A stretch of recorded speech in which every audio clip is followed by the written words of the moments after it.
एक राजा के मंत्री थे, वो बड़े सत्संगी थे, तो उनका अभ्यास पड़ गया था कि जैसे कुछ भी हो तो कहते भगवान की बड़ी कृपा। तो राजा के साथ शिकार खेलने गए थे, प्रत्यंचा खींची और चूक हो गई तो अंगूठा यहाँ से कट गया। तो उनका मंत्री अंगूठा कट गया, तो उनका महाराज भगवान की बड़ी कृपा, मेरा अंगूठा कटा और तू कह रहा भगवान की कृपा, इसको जेल में डाल दो।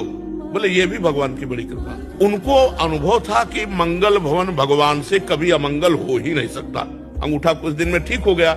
फिर शिकार खेलने गए तो कुछ सैनिक संग थे, मंत्री तो जेल में थे, तो सैनिक पीछे रह गए, उनका घोड़ा आगे बढ़ गया। तो दूसरी सीमा में एक मनुष्य को ढूंढा जा रहा था नरबलि देने के लिए। तो जो ही राजा को देखा तो दूसरे राजा ने अपने सैनिकों के साथ उनको कवर कर लिया कि इससे बढ़िया क्या होगा। और जब बलि के लिए ले जाने लगे तो देखा अंगूठा में कटे का चिन्ह, तो उसी की बलि चढ़ाई जाती है जो तनिक भी अंग भंग न हो। तो उन्होंने कहा भाई ये तो बलि देने लायक नहीं, छोड़ो इसको। अब उनको लगा यार मंत्री ने ठीक कहा था, अगर अंगूठा न कटा होता तो गला कट जाता, भगवान की बड़ी कृपा। लेकिन मंत्री जेल में सड़ रहा है, जब उसको जेल में डाला तो उसने कहा बड़ी कृपा।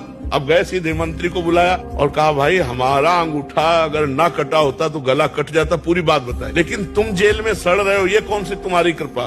बोले महाराज मैं मंत्री हूँ, सैनिक कहीं भी पीछे रह जाते मेरा घोड़ा आपके साथ होता, और आप बंदी बनाए जाते मैं बनाया, आप तो अंगूठे के कटे होने से बच जाते, लेकिन मेरी बलि चढ़ जाती। तो भगवान ने मुझे जेल में रखा है, बड़ी कृपा।